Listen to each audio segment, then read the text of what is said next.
Part 2, The Last Hole, Chapter 29. There was a change in the weather, for the worse. The air became unbearably humid. Stanley was drenched in sweat. Beads of moisture ran down the handle of his shovel. It was almost as if the temperature had gotten so hot that the air itself was sweating. A loud boom of thunder echoed across the empty lake. A storm was way off to the west, beyond the mountains. Stanley could count more than 30 seconds between the flash of lightning and the clap of thunder. That was how far away the storm was. Sound travels a great distance across a barren wasteland. Usually Stanley couldn't see the mountains at this time of day. The only time they were visible was just at sunup before the air became hazy. Now, however, the sky was very dark off to the west, and every time the lightning flashed, the dark shape of the mountains would briefly appear. "Come on, rain!" shouted Armpit. "Blow this way." "Maybe it'll rain so hard it will flip up the whole lake." "Fill up the whole lake," said Squid. "We can go swimming." 40 days and 40 nights, said X-Ray. "Guess we better start building us an ark. Get 2 of each animal, right?" "Right," said Zigzag. 2 rattlesnakes, 2 scorpions, 2 yellow-spotted lizards. The humidity, or maybe the electricity in the air, had made Zigzag's head even more wild-looking. His frizzy blonde hair stuck out almost straight. The horizon lit up with a huge web of lightning. In that split second, Stanley thought he saw an unusual rock formation on top of one of the mountain peaks. The peak looked to him exactly like a giant fist, with the thumb sticking straight up. Then it was gone, and Stanley wasn't sure whether he'd seen it or not. "I found refuge on God's thumb." That was what his great-grandfather had supposedly said after Kate Barlow had robbed him and left him stranded in the desert. No one ever knew what he meant by that. He was delirious when he said it. But how could he live for 3 weeks without food or water? Stanley had asked his father. "I don't know, I wasn't there," replied his father. "I wasn't born yet. My father wasn't born yet. My grandmother, your great-grandmother, was a nurse in the hospital where they treated him. He'd always talked about how she'd dab his forehead with a cool, wet cloth. He said that's why he fell in love with her. He thought she was an angel." "A real angel?" His father didn't know. "What about after he got better? Did he ever say what he meant by God's thumb or how he survived?" "No, he just blamed his no-good, pig-stealing father." The storm moved off farther west, along with any hope of rain, but the image of the fist and thumb remained in Stanley's head, although instead of lightning flashing behind the thumb, in Stanley's mind the lightning was coming out of the thumb as if it were the thumb of God. Chapter 30. The next day was Zigzag's birthday, or so he said. Zigzag lay in his cot as everyone headed outside. "I get to sleep in because it's my birthday." Then a little while later, he cut into the breakfast line just in front of Squid. Squid told him to go to the end of the line. "Hey, it's my birthday," Zigzag said, staying where he was. "It's not your birthday," said Magnet, who was standing behind Squid. "Is too," said Zigzag. "July 8th. Stanley was behind Magnet. He didn't know what day of the week it was, let alone the date. It could have been July 8th, but how would Zigzag know? He tried to figure out how long he'd been at Camp Green Lake. If indeed it was July 8th. "I came here on May 24th, he said aloud. "So that means I've been here 46 days, said Zero. Stanley was still trying to remember how many days there were in May and June. He looked at Zero. He'd learned not to doubt him when it came to math. 46 days. It felt more like 1,000. He didn't dig a hole that first day, and he hadn't dug one yet today. That meant he dug 44 holes, if it really was July 8th. "Can I have an extra carton of juice?" Zigzag asked Mr. Sir. "It's my birthday." To everyone's surprise, Mr. Sir gave it to him. Stanley dug his shovel into the dirt. Hole number 45. "The 45th hole is the hardest," he said to himself. But that really wasn't true, and he knew it. He was a lot stronger than when he first arrived. His body had adjusted somewhat to the heat and harsh conditions. Mr. Sir was no longer depriving him of water. After having to get by on less water for a week or so, Stanley now felt like he had all the water he could want. Of course it helped that Zero dug some of his hole for him each day, but that wasn't as great as everyone thought it was. He always felt awkward while Zero was digging his hole, unsure of what to do with himself.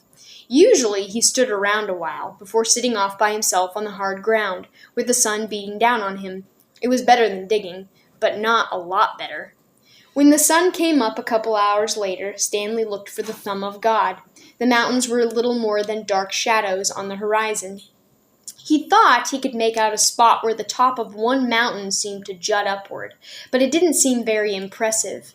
A short time later, the mountains were no longer visible, hidden behind the glare of the sun reflecting off the dirty air. It was possible, he realized, that he was somewhere near where Kate Barlow had robbed his great-grandfather. If that was really her lipstick tube he'd found, then she must have lived somewhere around here. Zero took his turn before the lunch break. Stanley climbed out of his hole, and Zero climbed down into it. "Hey, caveman," said Zigzag, "you should get a whip. Then if your slave doesn't dig fast enough, you can crack it across his back." "He's not my slave," said Stanley. "We have a deal, that's all." "A good deal for you," said Zigzag. "It was Zero's idea, not mine." "Don't you know, Zig," said X-Ray, coming over, "Caveman's doing Zero a big favor. Zero likes to dig holes." "He sure is a nice guy to let Zero dig his hole for him," said Squid. "Well, what about me?" asked Armpit. "I like to dig holes too. Can I dig for you, Caveman, after Zero's finished?" The other boys laughed. "No, I want to," said Zigzag. "It's my birthday." Stanley tried his best to ignore them. Zigzag kept at it. "Come on, Caveman, be a pal, let me dig your hole." Stanley smiled as if it were all a big joke. When Mr. Pandansky arrived with water and lunch, Zigzag offered Stanley his place in line. "Since you're so much better than me." Stanley remained where he was. "I didn't say I was "You're insulting him, Zig," said X-Ray. "Why should Caveman take your place when he deserves to be at the very front? He's better than all of us, aren't you, Caveman?" "No," said Stanley. "Sure you are," said X-Ray. "Now come to the front of the line where you belong." "That's okay," said Stanley. "No, it's not okay," said X-Ray. "Get up here." Stanley hesitated, then moved to the front of the line. "Well, this is a first," Mr. Pandansky said, coming around this side of the truck. He filled Stanley's canteen and handed him a sack lunch. Stanley was glad to get away. He sat down between his hole and Zero's. He was glad that he'd been digging his own hole for the rest of the day. Maybe the other boys would leave him alone. Maybe he shouldn't let Zero dig his hole for him anymore. But he needed to save his energy to be a good teacher. He bit into a sandwich, which contained some kind of meat and cheese mixture that came in a can. Just about everything at Green Lake came in a can. The supply truck came once a month. He glanced up to see Zigzag and Squid walking toward him. "I'll give you my cookie if you let me dig your hole," said Zigzag. Squid laughed. "Here, take my cookie," said Zigzag, holding it out for him. "No thanks," said Stanley. "Come on, take my cookie," said Zigzag, sticking it in his face. "Leave me alone," said Stanley. "Please eat my cookie," said Zigzag, holding it under Stanley's nose. Squid laughed. Stanley pushed it away. Zigzag pushed him back. "Don't push me!" "I didn't." Stanley got to his feet. He looked around. Mr. Pandansky was filling Zero's canteen. Zigzag pushed him again. "I said don't push me!" Stanley took a step back, carefully avoiding Zero's hole. Zigzag kept after him. He shoved Stanley and said, "Quit pushing!" "Lay off," said Armpit, as he, Magnet, and X-Ray joined them. "Why should he?" snapped X-Ray. "Caveman's bigger. He can take care of himself." "I don't want any trouble," said Stanley. Zigzag pushed him hard. "Eat my cookie," he said. Stanley was glad to see Mr. Pandansky coming toward them, along with Zero. "Hi, Mom," said Armpit. "We were just fooling around." "I saw what was going on," Mr. Pandansky said. He turned to Stanley. "Go ahead, Stanley," he said. "Hit him back. You're bigger." Stanley stared at Mr. Pandansky in astonishment. "Teach the bully a lesson," said Mr. Pandansky. Zigzag hit Stanley on the shoulder with his open hand. "Teach me a lesson," he challenged. Stanley made a feeble attempt to punch Zigzag. Then he felt a flurry of fists against his head and neck. Zigzag had hold of his collar with one hand and was hitting him with the other. The collar ripped and Stanley fell backward into the dirt. "That's enough," Mr. Pandansky yelled. It wasn't enough for Zigzag. He jumped on top of Stanley. "Stop!" shouted Mr. Pandansky. The side of Stanley's face was pressed flat against the dirt. He tried to protect himself, but Zigzag's fist slammed off his arms and pounded his face into the ground. All he could do was wait for it to be over. Then suddenly, Zigzag was off of him. Stanley managed to look up and saw that Zero had his arm around Zigzag's long neck.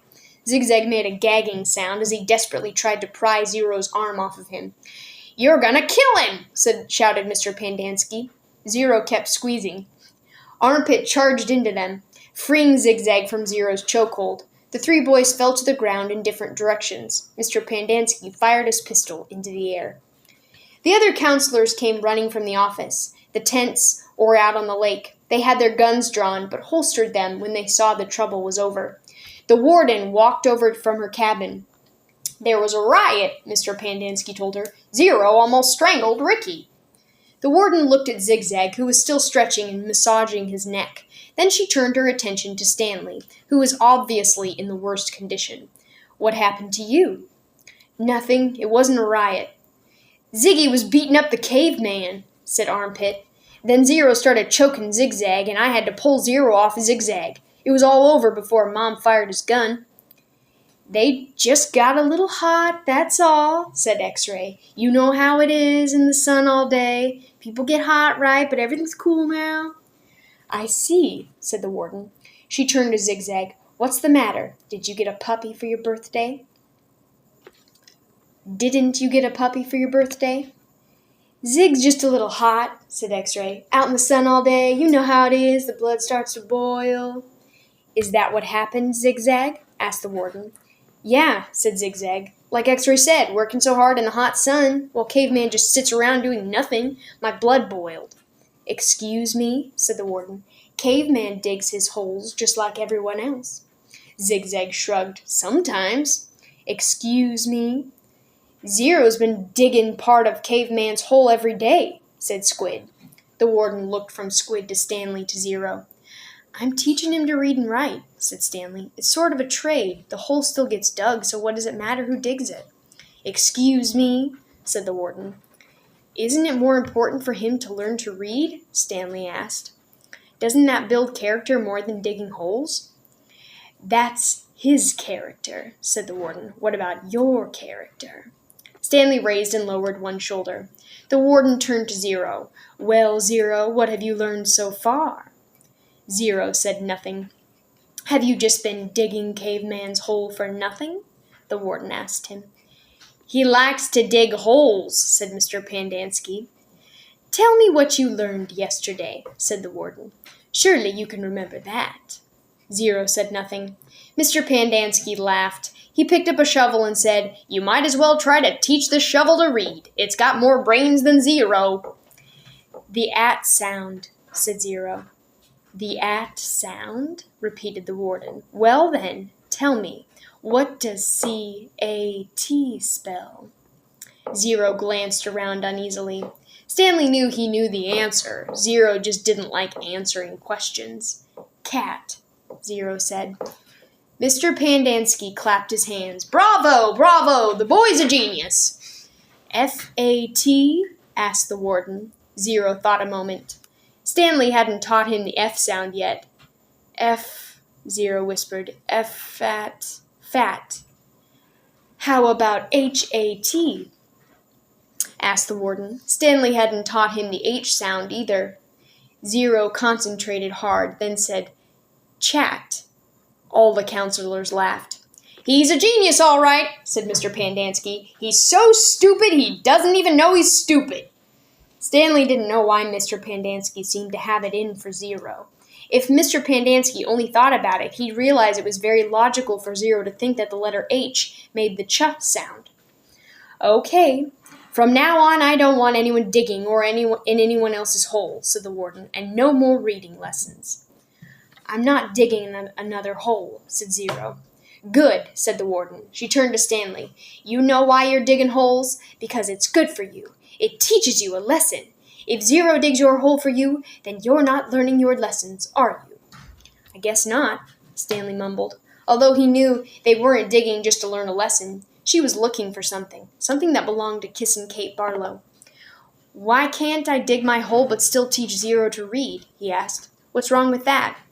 "I'll tell you what's wrong with that," the warden said. "It leads to trouble. Zero almost killed Zigzag." "It causes him stress," said Mr. Pandansky. "I know you mean well, Stanley, but face it, Zero's too stupid to learn to read. That's what makes his blood boil, not the hot sun." "I'm not digging another hole," said Zero. Mr. Pandansky handed him the shovel. "Here, take it, Zero. It's all you'll ever be good for." Zero took the shovel. Then he swung it like a baseball bat. The metal blade smashed across Mr. Pandansky's face. His knees crumpled beneath him. He was unconscious before he hit the ground. The counselors all drew their guns. Zero held the shovel out in front of him as if he were going to try to bat away the bullets. "I hate digging holes," he said. Then he slowly backed away. "Don't shoot him," said the warden. "He can't go anywhere. The last thing we need is an investigation."